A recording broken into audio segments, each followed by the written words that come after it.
Well, unfortunately, another concern that some parents do have is gangs. 8 News Now has learned that there is a Clark County School District police officer who works full-time directly with the Metro Police Gang Unit. The I-Team's Vanessa Murphy is here with more on that part of our story. Denise, and that full-time officer is not only aimed at responding to problems, but also to deter potential gang problems. So are gangs an issue? Yes, they exist, but overall gang crime is down among youths in the Las Vegas Valley. That's thanks in part to some community programs. When they make mistakes, I don't want a kid to feel like we're judging them. This is a gang intervention and prevention program at the Parkdale Community Center on Desert Inn and Boulder Highway. I think they were professional cheerleaders, they're professional mentors, they're professional counselors, big brothers, father figures, mother figures. Alex Bernal is the program supervisor. Many of the kids are here through the juvenile justice system. They've been in trouble, and this is part of community hours they need to complete. We have kids in here that are active gang members. Metro Police say the department has 275 kids listed with a gang affiliation, what Lieutenant Reggie Rader considers a small number in a growing community. They'll have a name or a symbol they'll usually identify under, and sometimes it'll change, but it can be just a small group of 3 or 4. Most of our juvenile gangs tend to be smaller.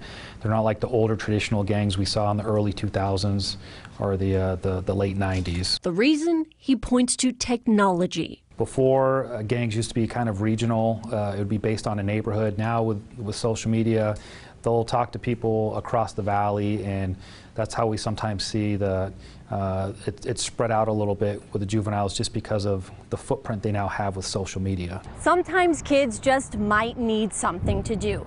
That's where programs like the ones offered through the county can come in before kids can get into trouble, and also after. When you do intervention or prevention work, you're a fireman, you're a firewoman. Your job is that when you see smoke, you want to hurry up and knock out that smoke before it turns into a fire. It's a process Bernal knows not just from work, but through experience. I came in here as a volunteer, as a young man, trying to find my way, trying to figure out what I was going to do with my life. Now for Clark County, he works alongside his mentor.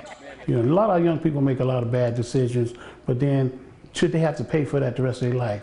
No, we give second and third chances. Good shot, good shot! Melvin Ennis, also known as Beetle, helped launch the program in the 90s. I watched a lot of my friends and family members die to gang violence. The other half actually went to prison, and it was only a couple of us that actually made it. And then I felt that personally that I needed to do the best I could so I can give back and reach back and give them opportunity. Now both men share their bond and passion to help at-risk kids. Our job is to put the juvenile system out of business.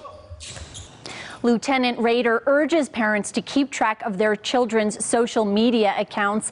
And here's one the kids aren't going to like to hear. He says parents should check their kids' rooms to make sure they're staying out of trouble. He told us parents often feel uncomfortable since they don't want to violate their children's privacy.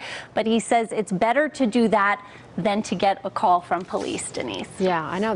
Parents got to be more involved for sure. I remember last year we had a handful of shootings that were near school campuses. Most of those were up in North Las Vegas. Any idea what North Las Vegas is doing to protect kids as we go into this next school year? We reached out to North Las Vegas police asking for an interview and information. Our request was denied. Also, okay. I do want to mention the Clark County School District sent us a statement. That's on our website at 8newsnow.com. All right, Vanessa, thanks so much.